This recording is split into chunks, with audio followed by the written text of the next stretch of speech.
The following program is part of Cable in the Classroom, a free service of the cable telecommunications industry and your local cable company.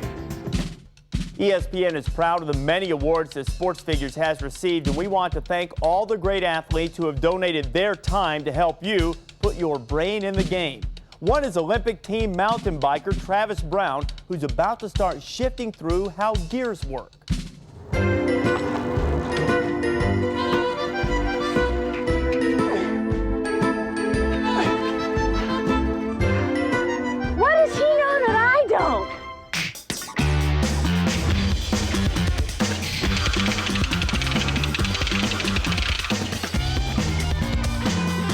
SportsFigures, put your brain in the game. How is it that I couldn't make it up this hill while Mike cruised right past me? Of course, we all know it's because his bike has a whole bunch of gears. And gears on a mountain bike can flatten hills. But what is this magical power that gears have? How do they do what they do? These new bikes are pretty high tech compared to my old faithful. They have shock-absorbing frames made out of these super light alloy metals. A bike like this one has 21 gears. But how are you going to take advantage of all those gears if you don't understand how they work? You probably think that the gears start at 1 and then get progressively higher as you move up through them. Wrong. To help us figure out how gears work, we've got Travis Brown. He's a member of the Trek Volkswagen mountain bike racing team. He's also the 1999 national cross-country champion and a member of the 2000 U.S. Olympic team. Okay, Travis, give us a little tour of this bike's gear system. All right. Well, the force starts here at the pedal at the end of the crank, and then it runs through the crank into the front sprockets, which we generally call chain wheels. From there, it goes through the chain to the back sprockets that we call cogs or a cassette cluster.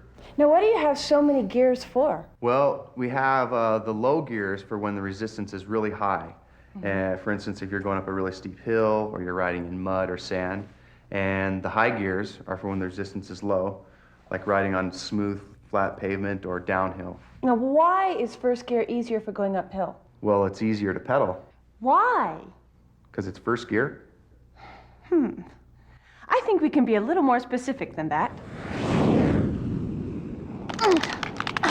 This bucket is filled with bricks. It's really heavy, but I can actually lift it.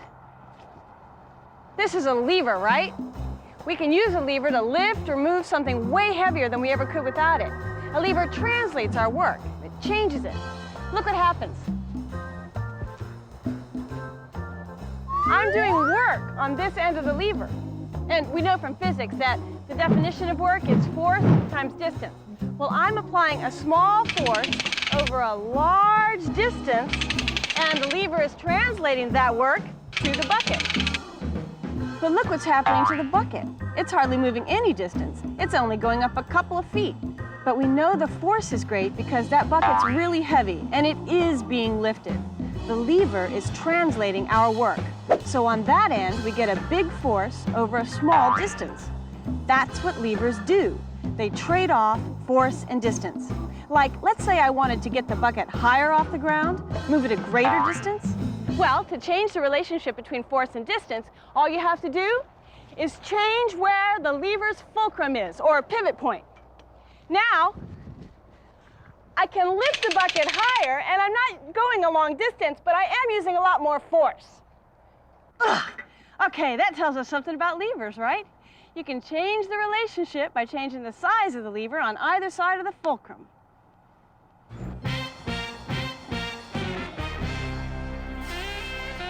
Okay, so a bike's not a lever, but it does work a lot like a lever.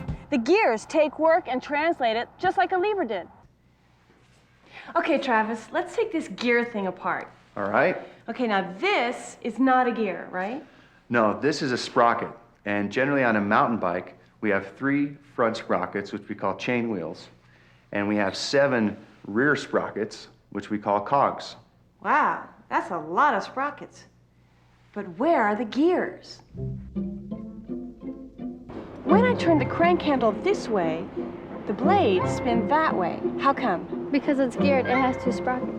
The teeth mesh, which spins the first sprocket, and that spins the second one, which spins the blades. The way the sprockets line up changes the direction of the spin. Okay, cool. And when we have a system of sprockets, that's called a gear. And gears change the work we put into it. It changes the direction or it changes the force. When we apply an off-center force that results in something spinning, it has a different name. It's called torque. And the distance that it spins is called the angle of rotation, how far it rotated or how many degrees it rotated through. So we can take our formula for work and apply it to something that's spinning, like bicycle gears. Torque is how much spinning or rotational force, and the angle of rotation is the distance it spins. So just like our levers, sprockets exchange force and distance. See, at this end, I have to apply a big force, torque, over a short distance. But I get a payback for that force because at the small sprocket, I get plenty of rotation, but not much torque. For every 1 spin of the big crank, I'm getting 2 spins of the small sprocket. And that distance is transferred to the wheel. Okay, Travis, what's important about the number of teeth that the sprockets have? Well, say for instance, this front chain wheel is 9 inches in diameter, and the rear cog is 3 inches in diameter. So we have a ratio of 3 to 1. Oh, and the teeth have to have the same ratio. So this sprocket has 36 teeth, and this sprocket has 12 teeth, so that's the same ratio, 3 to 1. Exactly. And the space between the teeth on each wheel has to be the same because the chain runs over each one, and it has to switch between gears. Gears are all about ratios. So if someone says to you, hey, what gear are you in? They really mean, what gear ratio are you in? Gear is just short for gear ratio. Okay, guys, now what do we know about my old bike here? Well, it only has 1 gear ratio. The crank sprocket has 32 teeth, and the back sprocket has 16 teeth. That's a total ratio of 2 to 1. A mountain bike with 21 gears has a gear ratio of 21. 21 combinations of sprockets. But why do we want to have all these different ratios? Different ratios change the relationship of force to distance. They're going to translate the work in different ways. They're going to make it easier on different terrains. When we wanted to change our lever to get greater distance or greater force, we changed where the fulcrum was. Well, we can do that with gears by changing the ratios, the size relationship of the gears to each other. It makes sense. Look. Right now I have my bicycle chain on 2 sprockets with a 2 to 1 gear ratio. That means when I turn the crank sprocket 1 complete rotation, I get 2 rotations out of the freewheel sprocket, and that turns my bicycle wheel twice. So I'm putting in a lot of torque up front here to get less torque but greater distance back here. So that means not a lot of force spinning the wheel. If I change my gear ratio to 1 to 3, look what happens. My freewheel sprocket has 3 times as many teeth as my crank sprocket. Doesn't take much torque to get a large angle of rotation. But even if I have a full rotation here, back on the freewheel sprocket and wheel, it's only going 1/3 of a rotation. So, not much distance, but the result is lots of torque, more force to spin the wheel. So it's easier to pedal. That's why a low gear ratio of 1 to 1 is easier for hills. You don't get a lot of distance when you pedal, but you sure get a lot of torque spinning the wheel. So to take advantage of all these gears on your mountain bike, you have to know what your ratios are. And they might not work the way you think. Okay, Travis, just to keep things straight, let's label the crank sprocket. We'll start with the smallest, we'll call that A, and then B and C. And the freewheel sprockets will number from biggest to smallest, 1 through 7. So that gives us 21 combinations. Now, on a bike like this, what are the real gear ratios? Well, gear ratios can be a little freaky sounding, but the way we've labeled this system, let's take the C1 combination. That's a 48-tooth big front chain wheel and a 28-tooth rear chain wheel. So 48-28, we can reduce that ratio to 12 to 7. Now if we take the A4 combination, that's a 28 front wheel and an 18 rear wheel. We can reduce that ratio to 14 to 9. Yeah, but even so, it's hard to compare 12 to 7 with 14 to 9. Yeah, that's true. But we can also express these ratios as decimals. Oh, right, we can divide by the denominator. So 48 divided by 28 is 1.71. Right, and the other ratio we can express as 14 divided by 9, which is a ratio of 1.55. Oh, that's much easier to use those numbers. Let's start with combination A1. We get a ratio of 28 teeth to 28 teeth, or 1. A2 gives us a ratio of 1.16. Now each gear ratio grows higher from there. Then we shift to crank sprocket B and get its combinations, and then on to C and get its ratios. From this chart, we can see pretty clearly that the gears don't go up in a steady progression. Sprocket A builds from a ratio of 1 up through 2, and then sprocket B starts us back at 1.35 onto 2.71.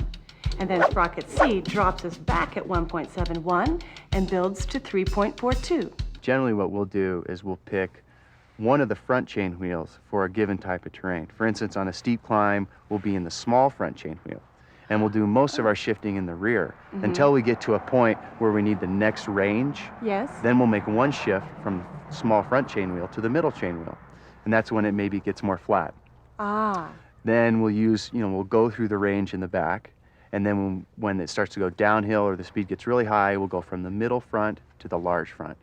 Okay, guys, so what did we learn? That gears are a simple machine and they work like a lever. They translate the work we put in by exchanging distance for force. And that gears are really ratios. The different ratios give us different amounts of force or distance. Well, that's it. We'd like to thank Travis Brown and our students, Kimmy, Chad, Kelly, and Mike, for helping us out here today on ESPN SportsFigures, the gear game. Whew! I gotta get some gears on this thing. We hope you've enjoyed ESPN SportsFigures. It's always smart to put your brain in the game. I'm Reese Davis. We'll see you next time on SportsFigures.